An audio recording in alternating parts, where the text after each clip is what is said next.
नमस्कार, चंडीगढ़ से आपका स्वागत है। मैं हूं आरजू। आइए सबसे पहले नजर डालते हैं कुछ अहम खबरों पर। प्रधानमंत्री ने गूगल के सीईओ के साथ मौजूदा स्थिति पर किया विचार विमर्श। गूगल भारत में 70,000 करोड़ रुपए का करेगा निवेश। केंद्रीय माध्यमिक बोर्ड सीबीएसई द्वारा 12वीं कक्षा का परिणाम किया गया घोषित। और हरियाणा सरकार ने राज्य के विभिन्न दल से फसलों को हुए नुकसान का जायजा लेने के लिए दिए निर्देश। अब समाचार विस्तार से। प्रधानमंत्री नरेंद्र मोदी ने आज गूगल के सीईओ सुंदर पिचई से विभिन्न विषयों पर बातचीत की। प्रधानमंत्री ने ट्वीट करके कहा कि उनकी गूगल के सीईओ से देश के किसानों, युवाओं और उद्यमियों की जिंदगी को टेक्नोलॉजी के उपयोग से बेहतर बनाने पर बातचीत हुई। इस वर्चुअल बैठक के दौरान कोविड-19 महामारी के चलते विश्व के बाजार और आर्थिकता पर बड़े असर के बारे में भी विचार हुआ। प्रधानमंत्री ने इस वार्तालाप को बहुत ही लाभदायक करार दिया है। नरेंद्र मोदी ने अपने वार्तालाप में कोरोना वायरस से उत्पन्न हुई स्थिति के दौरान कामकाज के क्षेत्र में आई तब्दीली के बारे में भी बात की। आज गूगल द्वारा भारत के लिए 6ठे वार्षिक कार्यक्रम का आयोजन किया जा रहा है। इस दौरान गूगल के सीईओ ने कहा कि गूगल द्वारा भारत में 75,000 करोड़ रुपए का निवेश आने वाले 5-7 साल में किया जाएगा। केंद्रीय सूचना व टेक्नोलॉजी मंत्री रविशंकर प्रसाद ने गूगल के इस कार्यक्रम में भाग लेते हुए कहा कि यह डिजिटल प्रणाली को गांव स्तर तक ले जाने के इच्छुक हैं।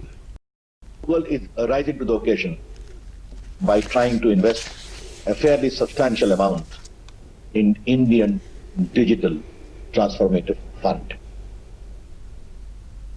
Why Google is also important? In Sundar Pichai, who is heading Google, is a very powerful symbol of the creative potential of India's digital human resource.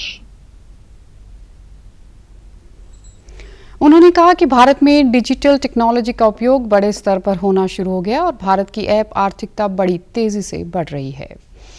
केंद्रीय माध्यमिक शिक्षा बोर्ड सीबीएसई ने आज 12वीं कक्षा के परिणाम घोषित किए हैं। इस वर्ष 12वीं कक्षा में 88.78% विद्यार्थी पास हुए हैं। पिछले वर्ष के मुकाबले परिणाम में 5% का सुधार हुआ है। केंद्रीय मानव संसाधन विकास मंत्री रमेश पोखरियाल निशंक ने सफल विद्यार्थियों को शुभकामनाएं दी हैं। उन्होंने कहा कि विद्यार्थियों का स्वास्थ्य और गुणवत्ता वाली शिक्षा हमारी प्राथमिकता है। इस वर्ष सीबीएसई ने मेरिट लिस्ट जारी नहीं की है। उल्लेखनीय है कि विद्यार्थी सभी विषयों में परीक्षाएं नहीं दे सके थे और परिणाम विद्यार्थियों द्वारा जिन विषय में परीक्षा दी गई थी उसके आधार पर तैयार किया गया है। गत वर्षों की तरह इस वर्ष भी लड़कियों ने बेहतर प्रदर्शन किया है और 92% लड़कियां पास हुई हैं, जबकि लड़कों का परिणाम 86% रहा। तिरुवनंतपुरम क्षेत्र का परिणाम सबसे अच्छा रहा। दूसरे स्थान पर बेंगलुरु, तीसरे पर चेन्नई रहा। चंडीगढ़ और पंचकुला का परिणाम 92% से अधिक रहा है। इस वर्ष सीबीएसई की 12वीं कक्षा के लिए 12,03,595 छात्रों में से 11,92,961 विद्यार्थियों ने परीक्षा दी थी, जिनमें से 10,59,080 विद्यार्थी पास हुए हैं। केंद्र शासित प्रदेश चंडीगढ़ के सभी सरकारी स्कूल और अधिकतर निजी स्कूल सीबीएसई के साथ ही हैं। हरियाणा के मुख्यमंत्री मनोहर लाल ने युवाओं से आह्वान किया है कि कोविड-19 महामारी के कारण पैदा हुई स्थिति को अपने जीवन में उत्साह और जोश पर हावी न होने दें। वीडियो कॉन्फ्रेंसिंग के माध्यम से कोविड-19 चुनौतियों और अवसर थीम पर आयोजित वेबिनार मुख्यमंत्री के साथ मंथन कार्यक्रम को संबोधित करते हुए उन्होंने कहा कि युवा वर्ग को इस संकट के समय से उभरने के लिए अवसर में बदलना होगा और राष्ट्र निर्माण में अपना योगदान देना होगा। पिछले 50 साल में मैं कह सकता हूं कि हरियाणा जैसे देश भर के सब प्रांतों में अपना स्थान बना चुका है कि बहुत चीज़ों में हरियाणा का नाम अग्रणी प्रांत के रूप में लिया जाता है।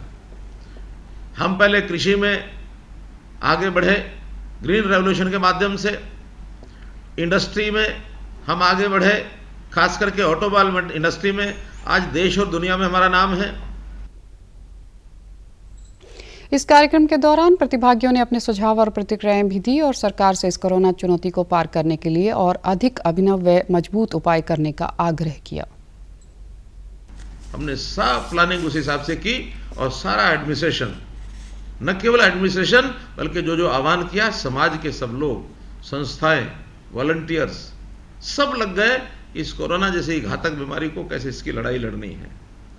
हमने उसकी प्लानिंग के आधार पर मैं यही कह सकता हूं कि जैसे सारे दुनिया में भारतवर्ष का काफ़ी एक अच्छा स्थान है इस मुकाबला करने में, वैसे ही भारतवर्ष में भी जो प्रमुख प्रदेश हैं बड़े बड़े, उनके अंदर हरियाणा का भी एक अच्छा स्थान है उसको मुकाबला करने में।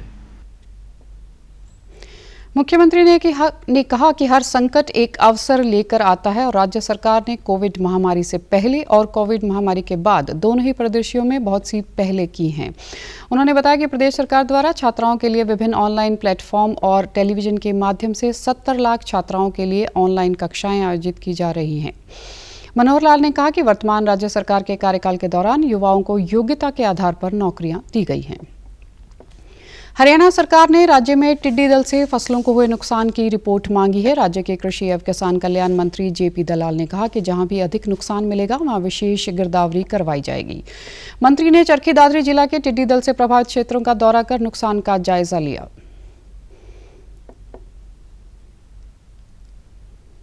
मुख्यमंत्री जी ने सभी डिप्टी कमिश्नर को आदेश दिया था कि जागरूक रहें और जो व्यवस्था कर सकते हैं किसानों को इसके लिए तैयार करें।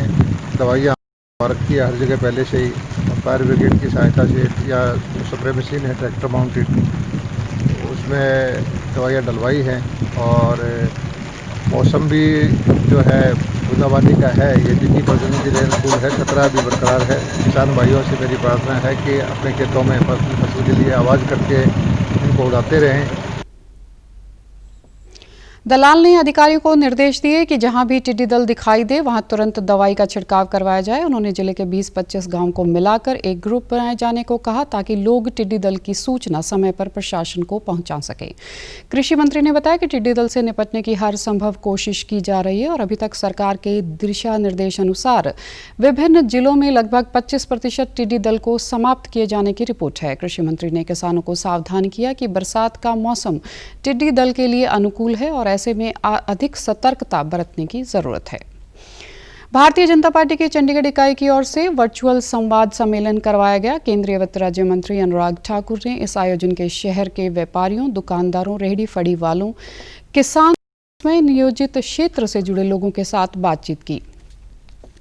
केंद्रीय मंत्री ने आत्मनिर्भर भारत राहत पैकेज के बारे में बताते हुए कहा कि केंद्र की प्रधानमंत्री नरेंद्र मोदी की अध्यक्षता वाली सरकार ने कोरोना संकट के चलते देश की जनता को राहत देने के लिए जो कदम उठाए हैं वे अतुलनीय हैं।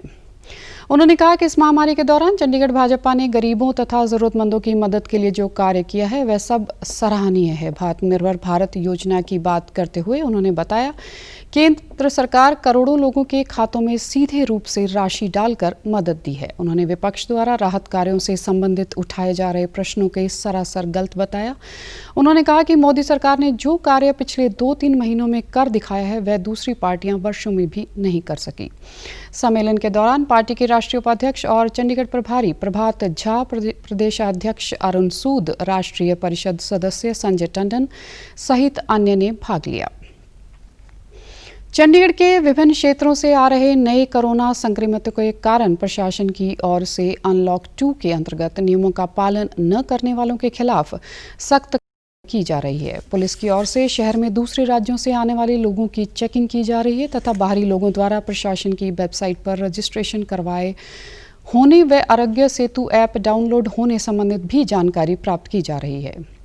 चंडीगढ़ पुलिस द्वारा रात के समय कर्फ्यू के दौरान घरों से बिना जरूरत के बाहर घूम रहे लोगों के चालान काटे जा रहे हैं। बिना मास्क घूमने वालों के खिलाफ भी कार्रवाई की जा रही है। बॉम्बे से आ रहे हैं, महाराष्ट्र से आ रहे हैं, वेस्ट बंगाल से आ रहे हैं, दिल्ली से, नोएडा से, उनको हर बंदे को चेक करके यहाँ पे अगर वो चंडीगढ़ में एंट्री कर रहे हैं तो उनको मतलब क्वारंटाइन करते हैं यहाँ पे। और जो अप डाउन वाले हैं उनकी भी एंट्री कर रहे हैं साथ में यहाँ। और सोशल डिस्टेंसिंग के हिसाब से अगर 5 से ज़्यादा बंदे, 4 बंदों से ज़्यादा बंदे बैठे हैं गाड़ी में, उनका सोशल डिस्टेंसिंग का चालान करते हैं। विदाउट मास्क वालों का चालान कर रहे हैं। प्रशासक के सलाहकार की ओर से लोगों को कोरोना वायरस से बचाव के लिए सामाजिक दूरी बनाकर रखने व मास्क पहनने की अपील की गई है तथा लोगों को सहयोग का आग्रह किया है।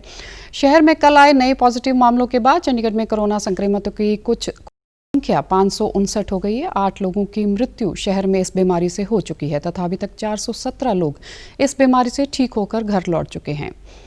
अब खबरें फटाफट। पंजाब के मुख्यमंत्री ने कोविड-19 के बढ़ रहे मामलों के मद्देनजर राज्य में और कड़े प्रतिबंध लगाने का दिया संकेत। आज इस संबंध में हो सकती है कोई घोषणा। और आप हमारे समाचार YouTube channel DD News Chandigarh, Facebook DD News Chandigarh और Twitter handle DD News CHT पर भी देख सकते हैं। इसी के साथ चंडीगढ़ से समाचारों का सिलसिला समाप्त होता है। नमस्कार।